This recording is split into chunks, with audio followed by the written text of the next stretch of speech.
بسم الله الرحمن الرحيم.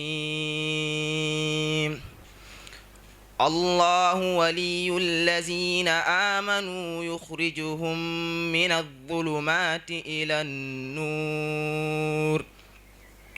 والذين كفروا أولياؤهم الطاغوت يخرجونهم من النور إلى الظلمات أولئك أصحاب النار هم فيها خالدون. ألم تر إلى الذي حاج إبراهيم في ربه أن آتاه الله الملك إذ قال إبراهيم ربي الذي يحيي ويميت قال أنا أحيي وأميت قال إبراهيم فإن الله يأتي بالشمس من المشرق فأت بها من المغرب فبهت الذي كفر والله لا يهدي القوم الظالمين. أو كالذي مر على قرية وهي خاوية على عروشها قال أنى يحيي هذه الله بعد موتها فأماته الله 100 عام ثم بعثه قال كم لبثت قال لبثت يوما أو بعد يوم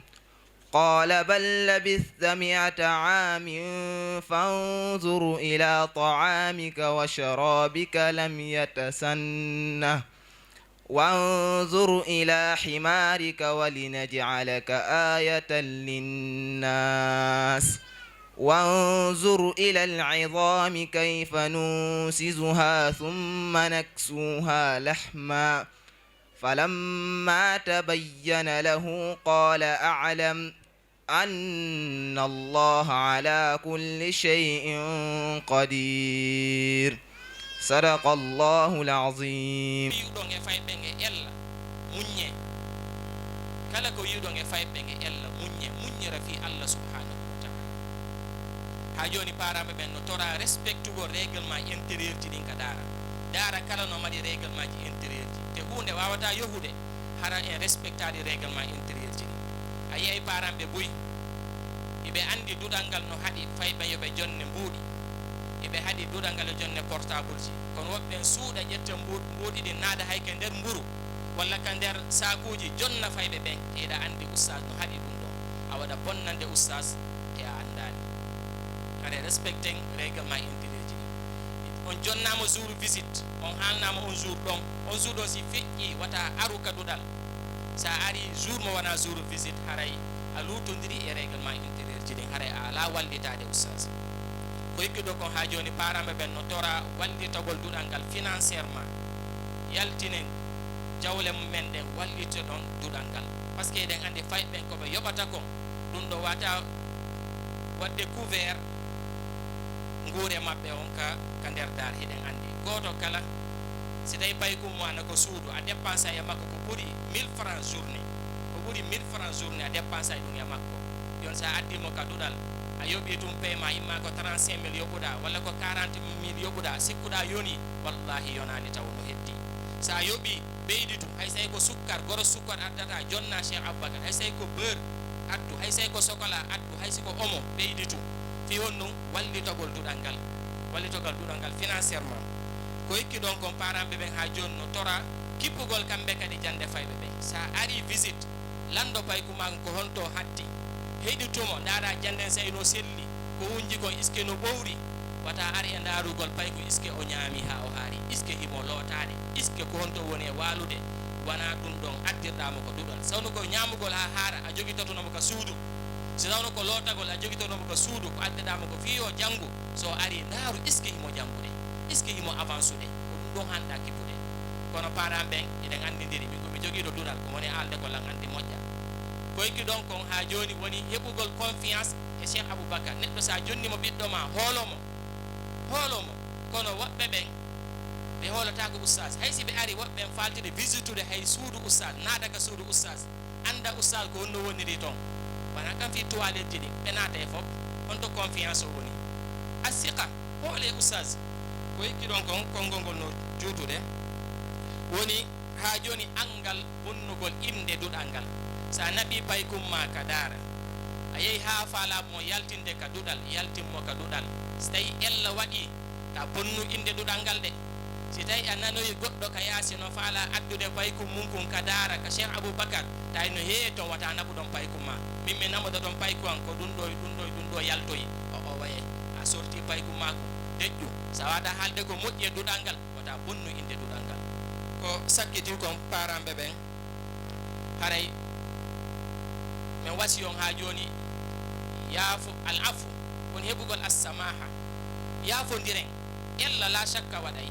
nde wonde are tawa paykum ma no nawni nde wonde ara tawa paykum kon ino gaña imma no gasa har wona oustas gañima ko fay ɓen ɓe fijeyno o yana o gaño kono yiya ɗum ɗon falɗa addande probléme ji oustas aboubacar yaafo duɗal ngal yaafoɗa mudiro anda kañum e golle ɗe wondi wallahi l asim nde hitande ɗo no gata cheikh aboubacar ɓe humpitike jiwo feƴƴinno e daara mi falaka yewtude fi inde daara on par ce que simi haali on anday o jiwo feƴƴini ka daara tawi mo nawni o naɓa ka labtani ɓe waɗi autopsie ɓe daari tawi o biyaka o gañaka ani ko laƴal makko hewti kono musidɓe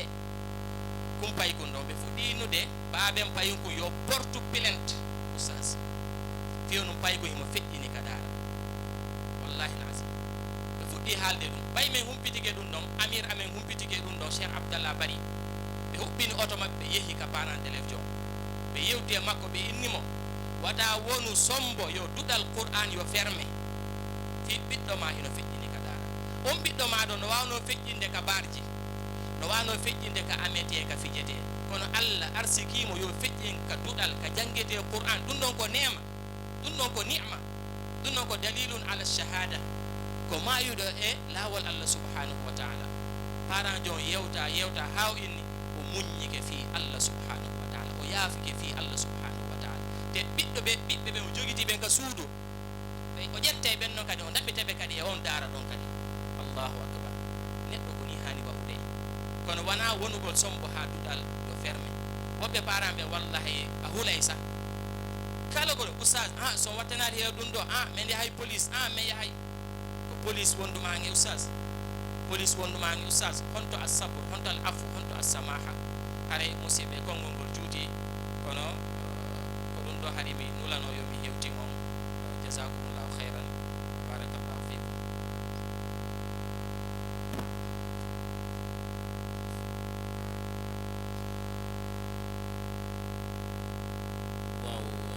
masha Allah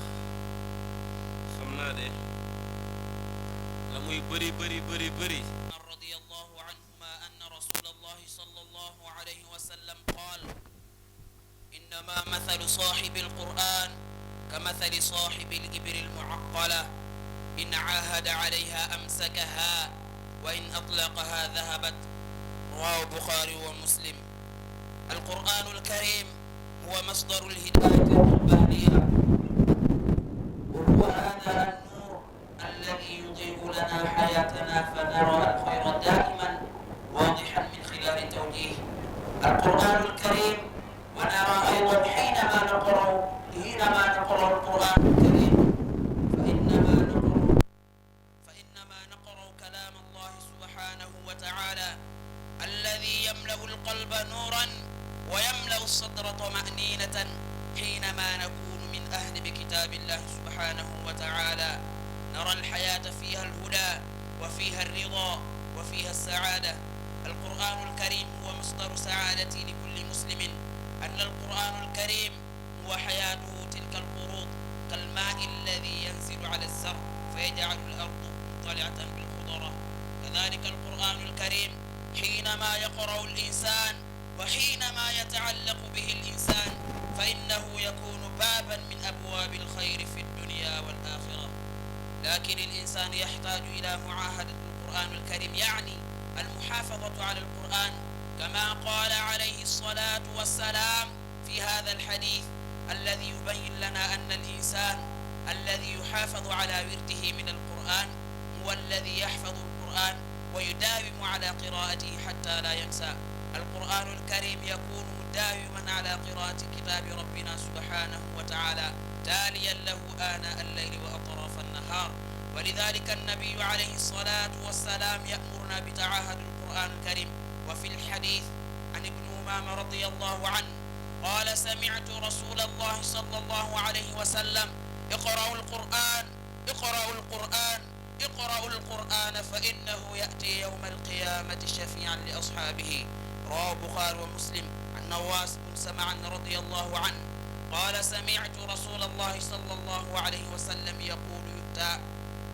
بالقرآن يوم القيامة وأهله الذين كانوا يعملون به. تقول سورة البقرة وآل عمران تحاجان عن أصحاب ما رواه مسلم. اللهم ارحمنا بالقرآن، اللهم ارحمنا بالقرآن، اللهم ارحمنا بالقرآن واجعله لنا إماما ونورا وهدى ورحمة. اللهم ذكرنا منه ما نسينا وعلمنا منه ما جهلنا وارزقنا تلاوته آناء الليل وأطراف النهار. اللهم اقسم لنا من خشيتك ما تحول به بيننا وبين معصيتك، ومن طاعتك ما تبلغنا بها جنتك، ومن اليقين ما تهون به علينا مصائب الدنيا. ومتعنا اللهم بأسماعنا وأبصارنا وقواتنا ما أحييتنا، واجعل الوارث منا، واجعل ثارنا على من ظلمنا. اللهم ارزقنا بالألف ألفة يا الله، وبالباء بركة يا الله، وبالتاء توبة يا الله، وبالثاء ثوابا يا الله، وبالجيم جمالا يا الله، وبالحاء حكمة يا الله، وبالخاء خلانا يا الله، وبالدال دنوا يا الله، وبالذال ذكاء يا الله، وبالراء رحمة يا الله، وبالزاء سلفة يا الله، وبالسين سناء يا الله، وبالشين شفاء يا الله، وبالصاد صدقا يا الله، وبالضاد ضياء يا الله، وبالطاء طهارة يا الله، وبالضاء ظفرة يا الله، وبالعين علما يا الله، وبالغين غناء يا الله، وبالفاء فلاحا يا الله، وبالقاف قربة يا الله، وبالكاف كفاية يا الله، وبالميم موعظة يا الله، وبالنون نورا يا الله، وبالواو وصلة يا الله يا الله. وصلى الله وسلم على نبينا محمد. اللهم صل على محمد وعلى آل محمد كما صليت على إبراهيم وعلى آل إبراهيم، وبارك على محمد وعلى آل محمد كما باركت على إبراهيم وعلى آل إبراهيم في العالمين إنك حميد مجيد. دعواهم فيها سبحانك اللهم، وتحيتهم فيها سلام، وآخر دعواهم دعويهم عن الحمد لله رب العالمين. أعوذ بالله من الشيطان الرجيم. بسم الله الرحمن الرحيم.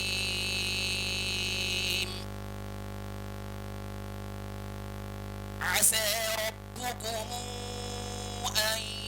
يرحمكم وإن عدتم عدنا، وجعلنا جهنم للكافرين حصيرا. إن هذا القرآن يهدي للتي هي أقوم ويبشر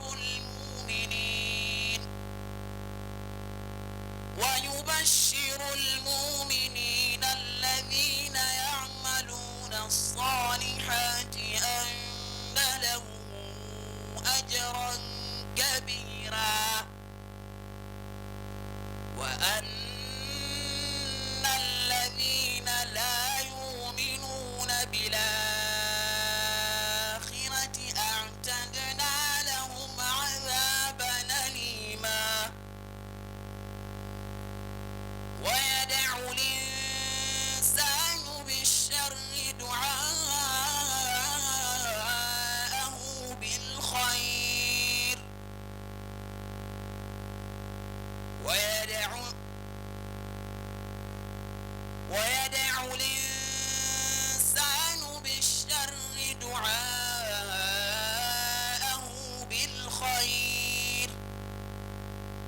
كان الإنسان عجولا وجعلنا الليل والنهار آيتين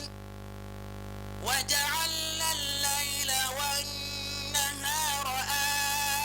آيتين فمحونا آية الليل وجعلنا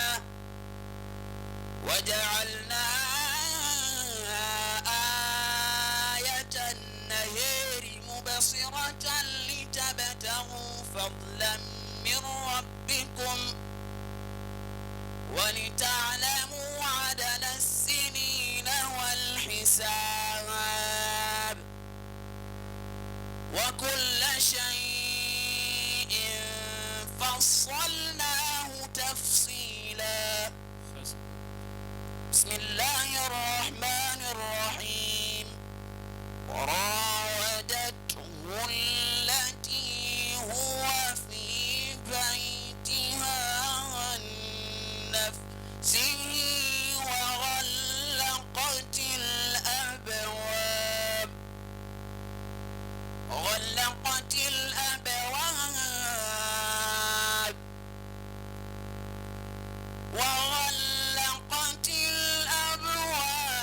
وقالت هيت لك وقالت هيت لك وقالت هيت لك وقالت هيت لك وغلقت الأبواب وقالت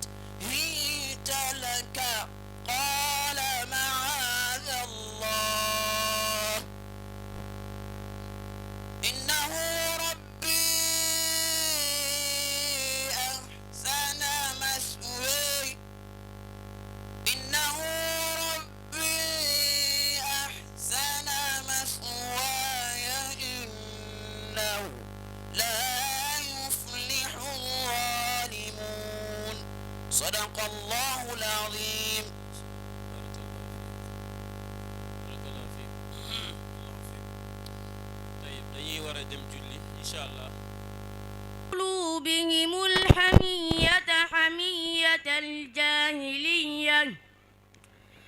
فأنزل الله سكينته على رسوله وعلى المؤمنين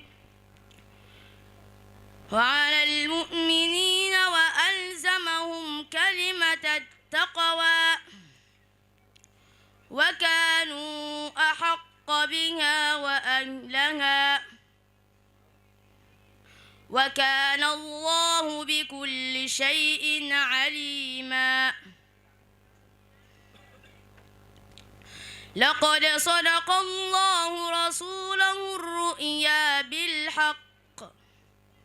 لتدخلن المسجد الحرام إن شاء الله آمنين محلقين رؤوسكم ومقصرين لا تخافون فعلم ما لم تعلموا فجعل من دون ذلك فتحا قريبا. هو الذي أرسل رسوله بالهدى ودين الحق ليظهره على الدين كله وكفى بالله شهيدا. محمد رسول الله محمد رسول الله محمد رسول الله والذين معه أشداء على الكفار رحماء بينهم تراهم ركعا سجدا يبتغون فضلا من الله ورضوانا سيماهم في وجوههم من أثر السجود ذلك مثلهم في التوراة ومثلهم في الإنجيل كزرع أخرج شطأه فآزره فاستغلظ فاستوى على سوقه يعجب الزراع ليغيظ بهم الكفار. وعد الله الذين آمنوا وعملوا الصالحات منهم مغفرة وأجرا عظيما. صدق الله العظيم. يبذل جهده وغايته يحفظ كتاب ربه ومولاه يتلوه آناء الليل وأطراف النهار يطلبه الميمون. قال تعالى: وفي ذلك فليتنافس المتنافسون. إخوتي الكرام، من سار على الدرب وصل. يقول عليه الصلاة والسلام: خيركم من تعلم القرآن وعلمه. ولكن الإخلاص ما النية في الحفظ وما الهدف منه؟ أجب نفسك بنفسك واعلم رعاك الله أن هذا القرآن منهج حياة ودستورا أمة. أنزل تعليمه على قلبك وترجع العلم إلى الأمل، إلا فلن تعد إلا أن تكون مقيم حجة على نفسك. وترجع العلم إلى الأمل إلا فلن تعد إلا أن تكون مقيم حجة على نفسك. أما النطقة الثاني فمعذرة مسبقة لصعبها فلست أوفيه حقه أبدا إذا هو القلب النائم لهذه العملية كلها. ذلك هو شيخي ومعلمي وأستاذي أبو بكر، والذي لم يأل جهدا في تعليمنا فما هو يفرض على نفسه من أهلنا يعلمنا كتاب ربنا فيه تارغا بذاك أهله وأولاده، وهو يسر على تقويمنا وتعليمنا، وتارة يشجعنا وتارة يوصينا بوصايا نفسية جدا. يا شيخي، وقد عهدتك أريسا أن تحفظني كتاب ربي أنا وإخوتي الطلاب، وها نحن الثمرة من ثمار جهدك الميمون. لك من العجور كما لنا بإذن الله، فأي نعمة أعظم من هذا؟ فجزاك الله عنا خيرا وتقبل الله عنك القول والعمل.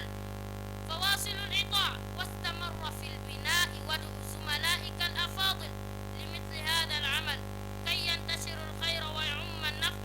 في ناشئة المسلمين. وقبل أن أختم أيها الأحبة، فهذه رسالة الأخير قد جعلتها لأوليائنا، فالآباء هم المسؤولون عن هداية الإرشاد لأبنائهم. ولذا قال رسول الله صلى الله عليه وسلم: ورجل راع في بيته ومسؤول عن راعيه. أفلا يحرص آباؤنا الكرام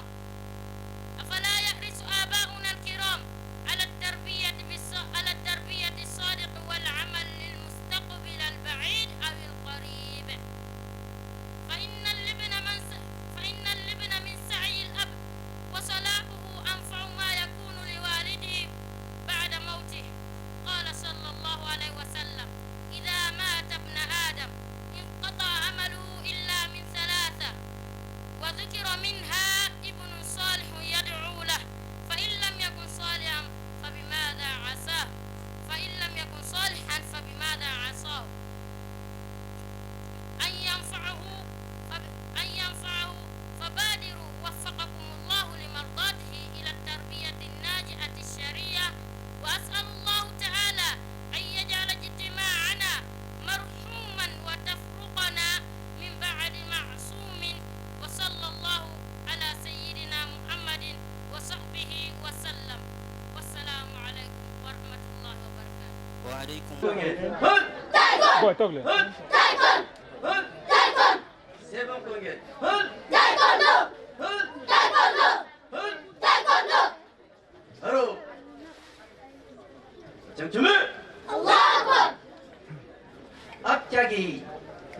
앞자기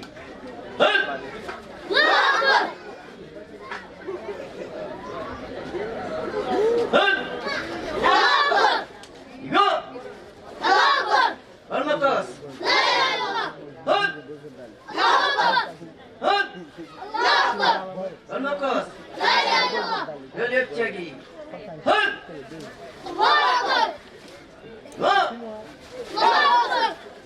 المقص لا إله إلا الله هل الله أكبر الله أكبر المقص لا إله إلا الله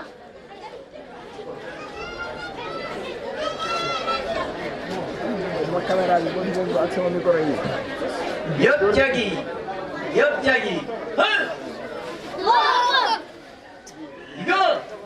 الله أكبر المقص لا إله إلا الله 헐 الله أكبر 너 الله أكبر المقص لا إله إلا الله 나까짜기 나까짜기 헐 الله أكبر 이거 الله أكبر المقص لا إله إلا الله 어 الله أكبر 이거 الله أكبر المقص لا إله إلا الله 바로 쉬어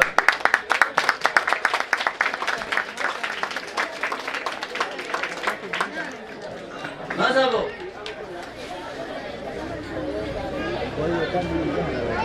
Premier technique. Mazhabo, premier technique.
gaɓeɗo mo fotti e maɓɓe wattan hela sina ɗum ɓe heela e mo non aywa machallah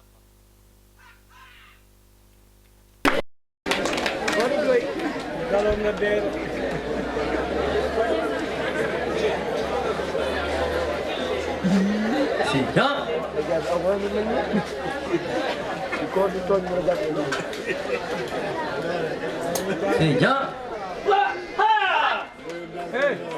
Allahu Akbar. 시작. 바로 봄새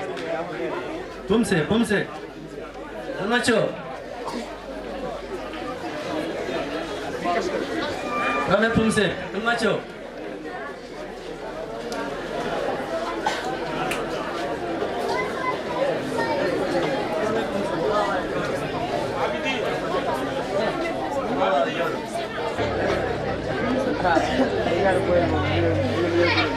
الله أكبر لا إله إلا الله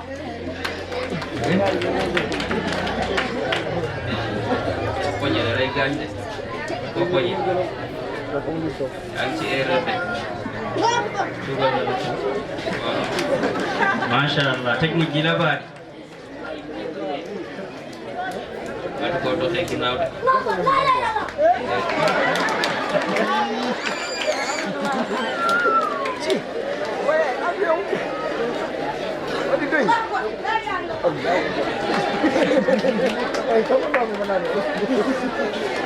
machallah ɗum ɗo ko hollete nduɗal ngal na jannugol ngol toon qur'an ɓe jokki harayde irtude paykoy koy kay moƴƴa e wawgol defandugol hoore maɓɓe machallah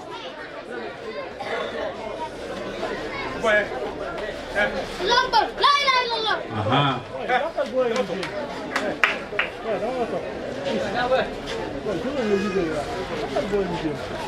أكبر لا إله إلا الله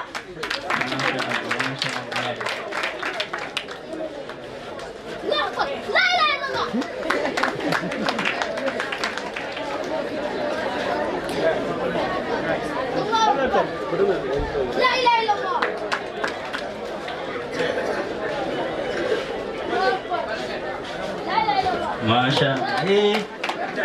wadde yo tawi tuñiiƴe makko ɗe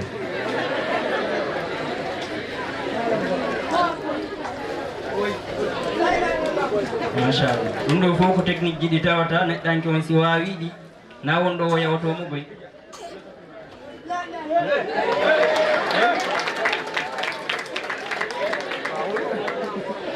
machallah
Siap.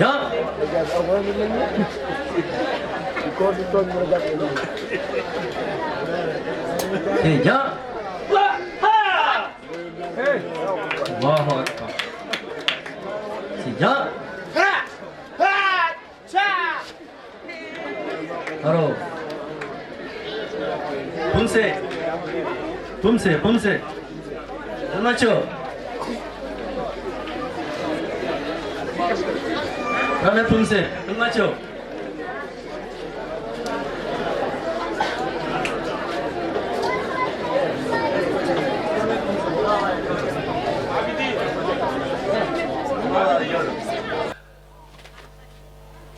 좋아. 헐. 와. 헐. 와. 헐. 와. 헐.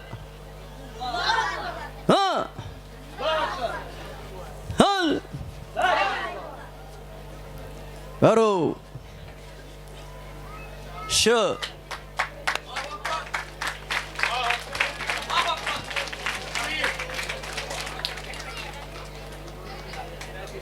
What I does him? 준비. doesn't. 헐. 헐. 헐. 헐. 헐. 헐. 헐. 헐. 헐. ha ha ha ha ha ha ha ha ha 바로 셔 차려 좋아 따라가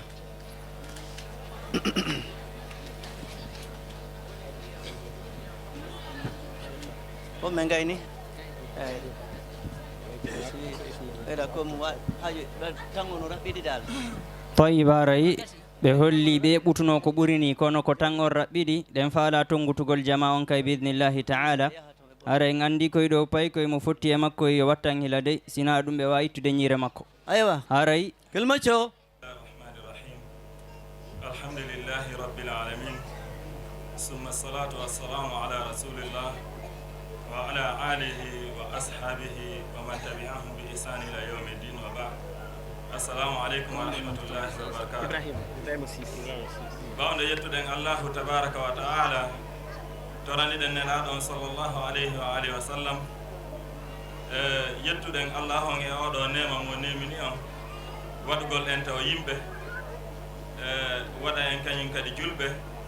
nemina en nema ɓurɗo janɗude on wonagol kurkanagol kaaɗo diina islam hiɗen weltano hiɗen jarna kala seeniɗo ɗo acciɗo ɗo golleji muɗum hittuɗi ari tawda e meɗen e nde ɗo jonde waɗande barke si ɗum ɗon feƴƴi aray ko karama ko men woni ko imminimmi yomi waɗu ɗo konngudu seeɗa ka weltanogol sanna paran d'élève ɓe ɓen mawɓe ɓeeɗo fayɓe koɗi noon ko wiiɗa aɗa wawi jannude o ko wawɗa jannude ko si tawi hawri a heeɓi janneteɓe e nder ɓen janneteɓe kañum kadi wooda kippuɓe ɓe haɗa ɗum ɗo ko welo welo moolanago wonande ɓe e welo welo moolanago wonande menen ardinaɓe ɗum ɗo ɓen fewno ɗo si ɗum ɗon feƴƴi arten kañum kadi e yoga e toɓɓe goo ɓe wi waktu on haray koye ñoggu konngu ɗiɗi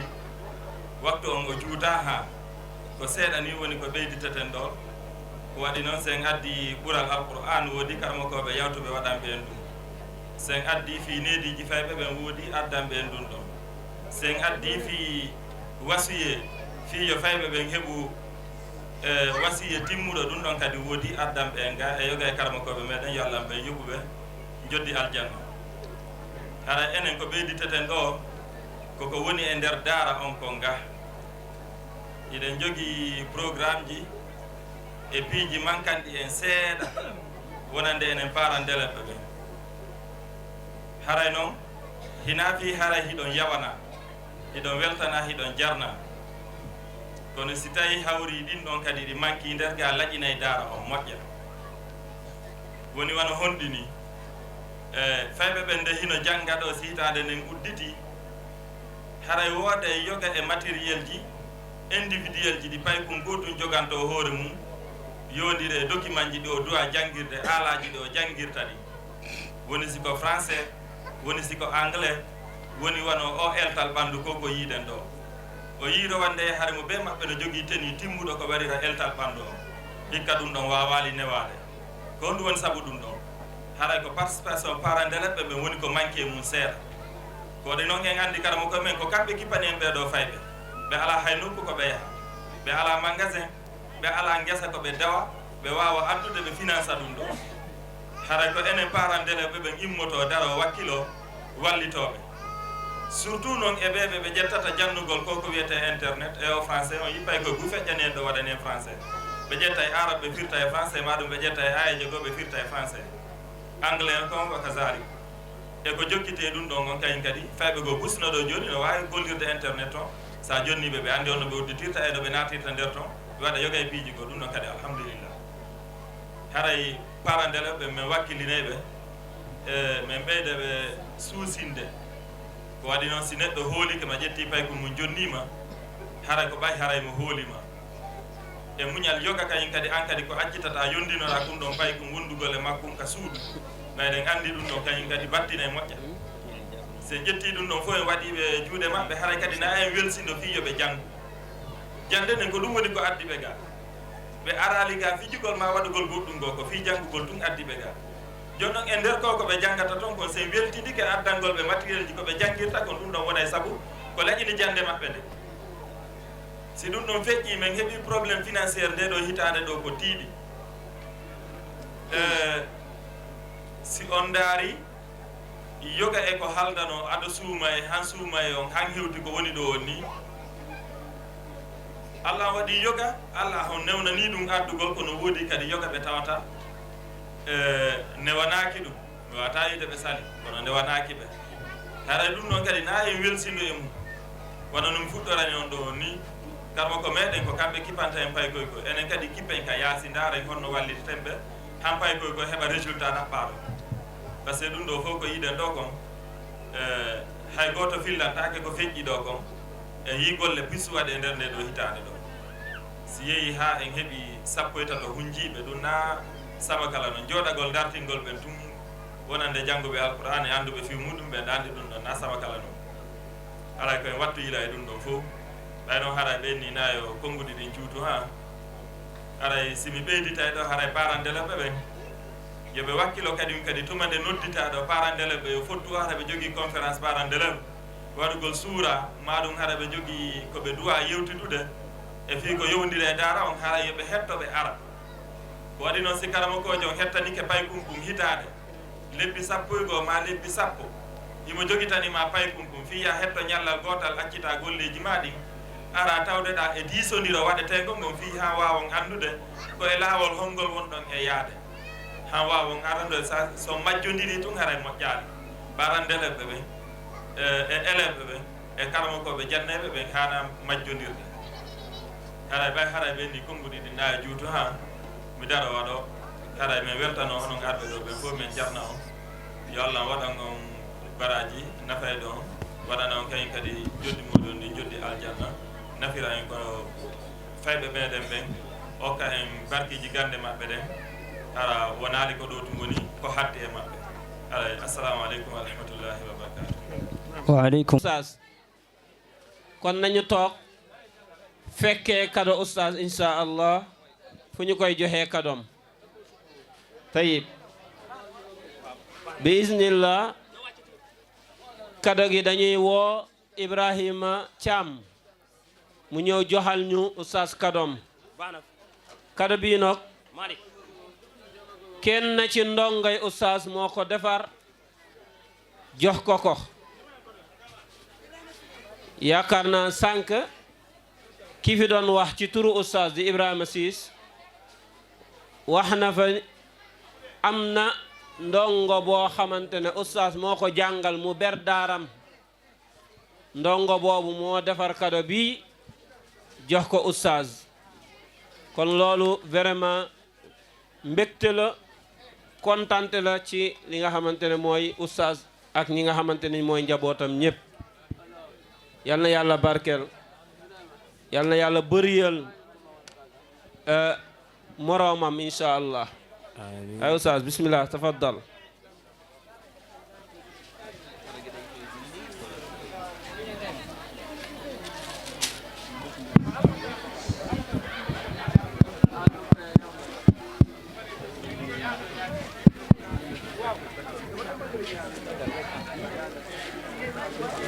waaw yaa ngi ca waaw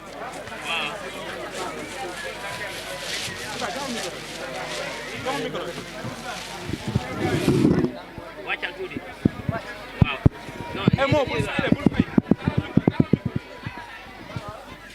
yéegaatal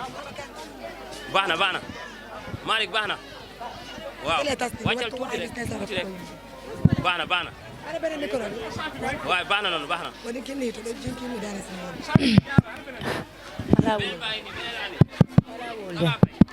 Allah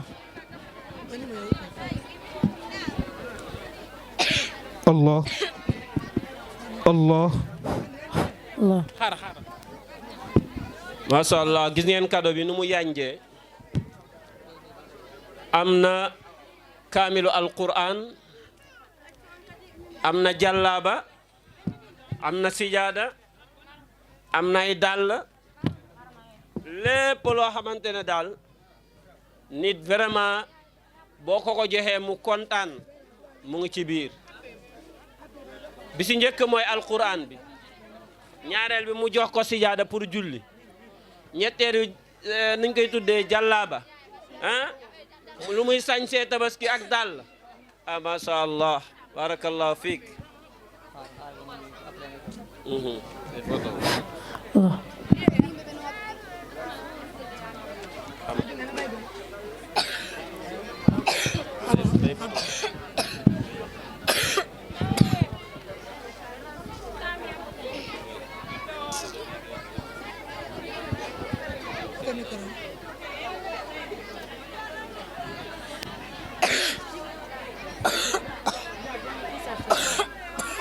Salam, régler ça fait sur le téléphone.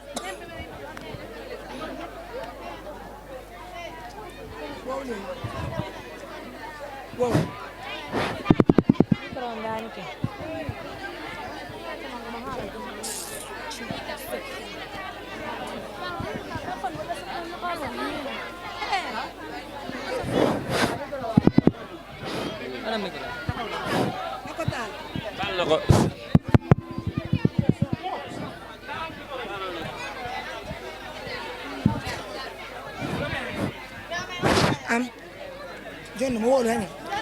واحد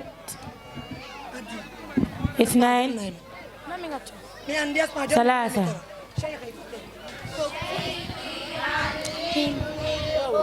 أنا لأؤطر منه الأكوان وأرتله وأجوده وأروي منه ضم بتلاوته روحي تسمو بتدبر